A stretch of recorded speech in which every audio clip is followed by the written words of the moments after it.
Not Just Love Chapter 1 Terpaksa dihalalkan. Udah muncrat lu? Celetuk Ricky yang baru saja mendengar lolongan panjang dan dia pun mengangkat tangannya dari si panjang tadi yang sudah meleleh. Emang udah, tapi lo kan belum.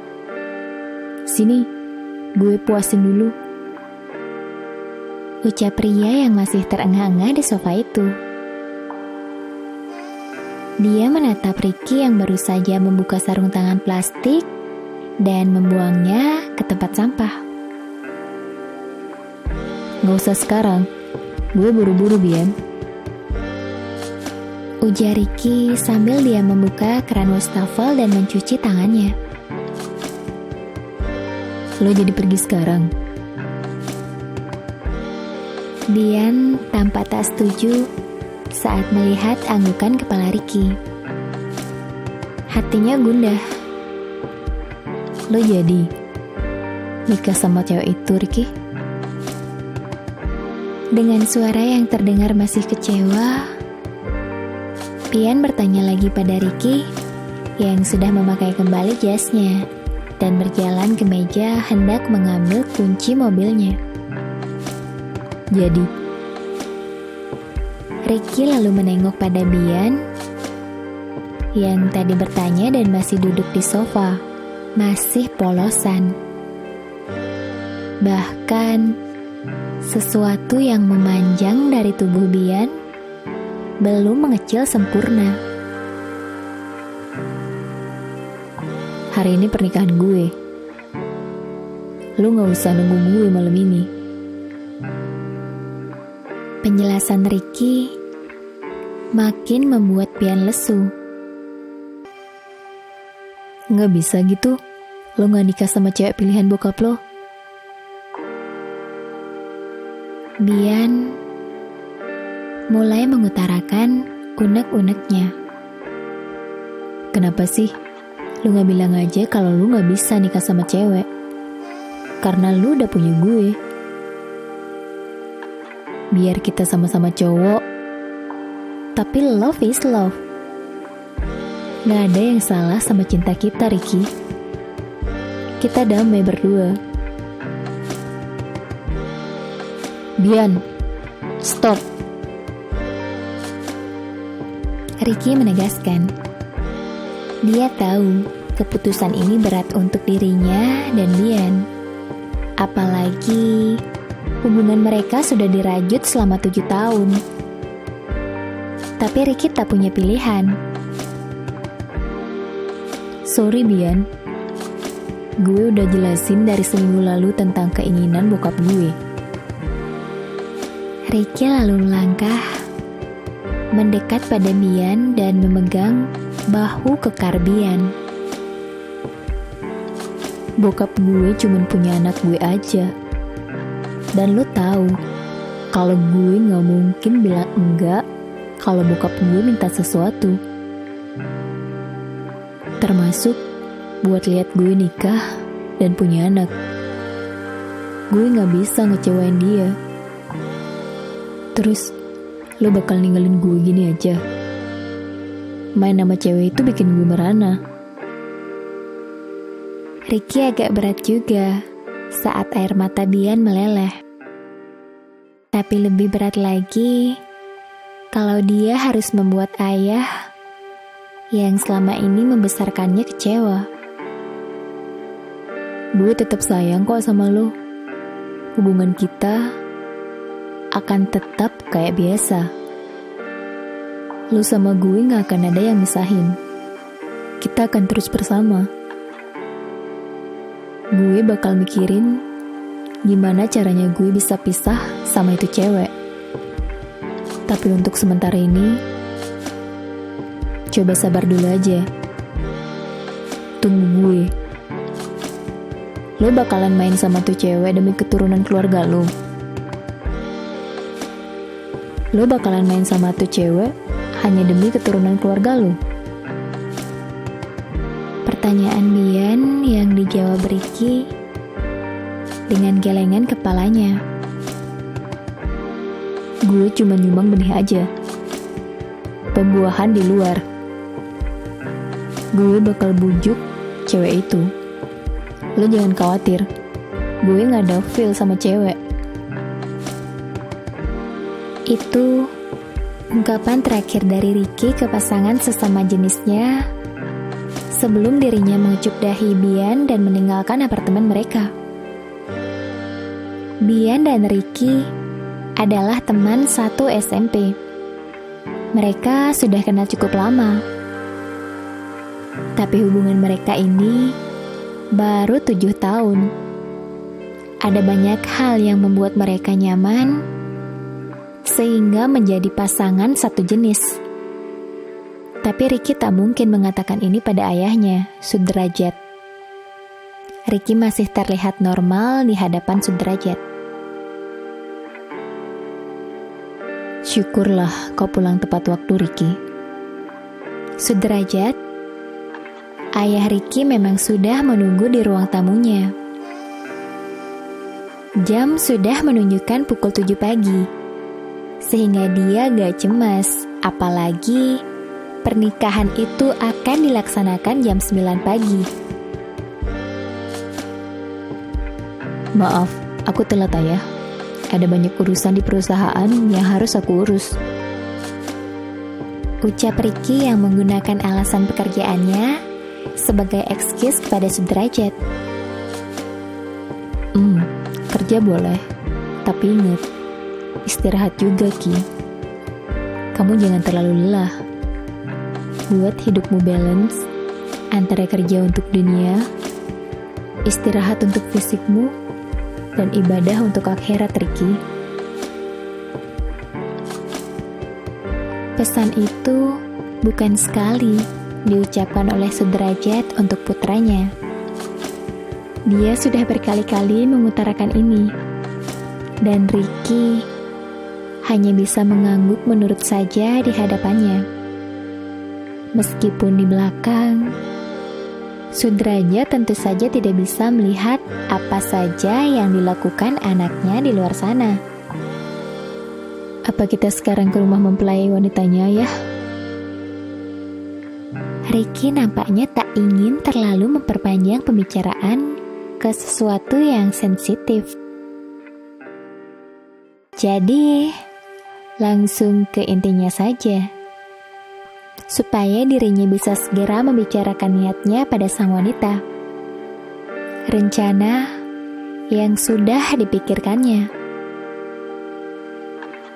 Oh, iya. Kau benar. Hampir telat kita. Ayo, Ki.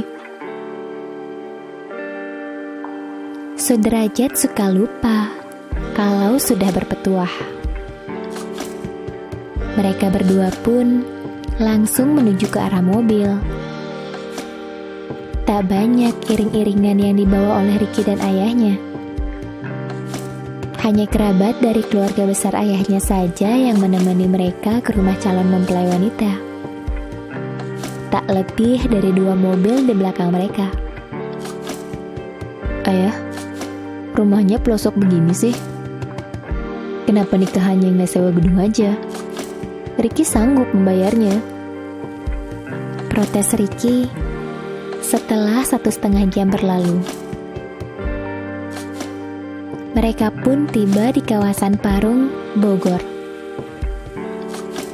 Agak pelosok masuk ke dalam desa, dan ini membuat Ricky agak kurang nyaman berkendara. Ya, memang teman ayah tinggal di sini, Ricky. Acara resepsinya sudah disepakati di rumah saja. Hemat. Tak perlu berlebihan, Ricky. Yang penting dari pernikahan itu adalah ijab kabul, sah, dan kehidupan setelah pernikahan yang membawa keluarga pada kehidupan yang sakinah, mawadah, warohmah. Kalian bisa membangun keluarga dunia akhirat. Lagi-lagi, penjelasan yang tidak bisa didebat oleh Ricky karena sekali debat, dia bisa saja diceramahi lebih dari 2 jam. Ricky pasrah menyetir mobil, hingga tiba di sebuah rumah dengan tenda putih sederhana di depannya. Ricky pun minggir sesuai arahan pria yang memarkirkan mobilnya. Assalamualaikum. Sapa Sudrajat dengan senyum ramahnya, sudah menyapa pemilik rumah dan mereka pun berpelukan hangat, seperti sahabat dekat. Waalaikumsalam. Alhamdulillah, kau tiba dengan selamat, ucap pria itu, lalu menatap ke arah Ricky. Ini putramu, Derajat? Iya, Min. Calon menantumu, ucap Sudrajat, menjawab pertanyaan sahabatnya. Selesai Sudrajat memperkenalkan, dia pun menengok pada putranya. Ricky, kenalkan, ini calon mertuamu, Bapak Muhaimin. Dan di belakang itu istrinya, calon ibu mertuamu, Ibu Sarah. Selamat pagi, Pak. Astagfirullah, Ricky. Jangan cuma berjabat tangan. Itu calon mertuamu akan jadi orang tuamu. Ricky lupa kalau dia tak sedang bertemu mitra kerjanya. Dia sadar apa keinginan ayahnya. Assalamualaikum. Sehingga Ricky memperbaiki dan cium tangan. Ucapan salam yang terdengar biasa, tapi membuat Ricky merinding. Rasanya bibir Ricky berat sekali mengatakan kalimat itu. Entah sudah berapa lama dia tidak pernah mengutarakannya. Mungkin sejak Ricky mulai berhasil membangun perusahaannya dan memilih untuk tinggal di apartemen. Saat itulah Ricky sudah tidak akrab dengan sapaan-sapaan Islami macam itu. Dia terlalu sibuk dengan perusahaan dan Bian. Maaf Bapak, saya sudah. Nggak apa-apa, Nariki. Meski hati Muhaimin sempat tak nyaman, tapi mengingat Ricky adalah anak sahabatnya, Muhaimin memaklumi mungkin Ricky nervous. Dia justru mengajak Ricky untuk segera ke dalam dan melaksanakan acara inti, yaitu ijab kabul. Muhaimin dan Sudrajat memang sudah menjadi sahabat sejak di pesantren dulu. Saat Ricky mengatakan bahwa dia akan menerima calon dari ayahnya, saat itulah Sudrajat langsung menemui Muhaimin. Dia menceritakan apa alasan kedatangannya dan menanyakan kebersediaan Muhaimin untuk menjodohkan putrinya. Berbekal hubungan dekat ini, dan memang kebetulan Muhaimin juga masih memiliki seorang putri yang masih lajang, saat itulah dia memutuskan untuk menerima permintaan sahabatnya Sudrajat. Nak Ricky, sebelum memulai ijab kabul, apa ingin bertemu dulu dengan Revana? Tidak perlu, Bapak. Ricky menegaskan, saya menerima fisik Revana bagaimanapun nanti. Tapi apa boleh saya bertanya? Apakah Revana menikah dengan saya tanpa ada unsur paksaan? Ricky sebenarnya tak peduli, karena tak ada niat untuk jatuh cinta pada Revana, calon istrinya. Dia hanya ingin tahu saja. Mungkin ada celah untuk tak melanjutkan pernikahan jika Revana tak ingin menikah. Tak ada, Nak Ricky. Pertanyaan Ricky dijawab oleh Muhaimin dengan gelengan kepalanya. Putriku sudah melihat foto Nak Ricky.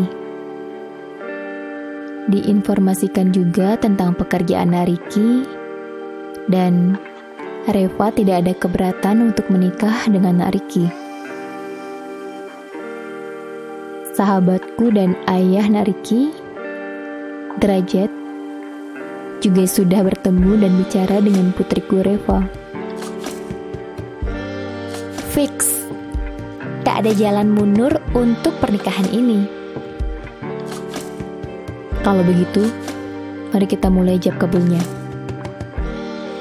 Setelah mendapatkan penjelasan, Ricky tidak lagi mau membuang waktu. Dia ingin cepat selesai dan negosiasi dengan Revana. Acara ijab kabul pun segera berlangsung dan pernikahan itu pun sah. Alhamdulillah. Suara saksi yang baru saja mengesahkan disambut dengan ucapan syukur semua orang yang berada di dalam ruangan itu. Meski ada pertentangan batin dalam hati Ricky, dia memang berhasil mengutarakan ijab kabul dalam satu napas. Tapi tentu saja, ini bukan keinginan hatinya. Keresahan ada, tapi Ricky mencoba menutupinya dengan senyum tipis menyambut ucapan selamat. Untung saja tidak terlalu banyak orang. Hanya kurang dari 30 peserta, dan itu semua hanya bagian dari keluarga yang sudah dikenal Ricky. Juga beberapa orang baru, seperti pejabat di lingkungan RT setempat, dan tetangga dekat Muhaimin. Acara syukuran pun terbilang sederhana. Selesai akad nikah, anggota keluarga Muhaimin langsung menyambut tamu dan mengajak mereka semua untuk menikmati prasmanan. Ini agak berbeda dengan pernikahan biasanya yang selalu memajang pengantin di pelaminan. Tapi ini tidak terjadi di pernikahan Ricky. Mereka semua memang mengutarakan selamat pada Ricky, tapi mereka tidak bertanya di mana calon pengantin wanitanya. Justru, mari Nak Ricky, ibu antarkan ke kamar Reva. Seorang wanita yang tadi sudah diperkenalkan kepada Ricky sebagai ibu mertuanya pun menyapa. Iya, Bu. Ricky menjawab kikuk. Dia tak banyak bicara. Dia sudah mengikuti langkah kaki Sarah menuju ke lantai atas, menuju sebuah kamar yang sudah dihias. Ini bisa dilihat oleh netra Ricky. Kamar pengantin, di mana malam ini Ricky terpaksa harus tinggal di sana. Tok tok tok. Ketukan pintu diawali sebagai tanda bahwa seseorang akan masuk ke dalam ruangan itu. Tidak ada yang membukanya dari dalam. Tangan Sarah sendirilah yang memegang handle pintu dan mendorongnya. Diikuti oleh Ricky yang tiba-tiba saja berdegup hatinya. Haruskah dia melangkahkan kakinya masuk? Di dalam sana, ada seorang wanita yang memang sudah dinikahi olehnya. Mata Sarah juga sudah berbalik menatap Ricky dengan senyum di wajahnya. Silakan, Nak Ricky. Reva sudah menunggu di dalam. Ucap lembut Sarah. Wanita itu sendiri tidak masuk ke dalam, tapi dia sudah membuka pintu dan menatap Ricky yang terpaksa lagi mengangguk, lalu melangkahkan kakinya masuk.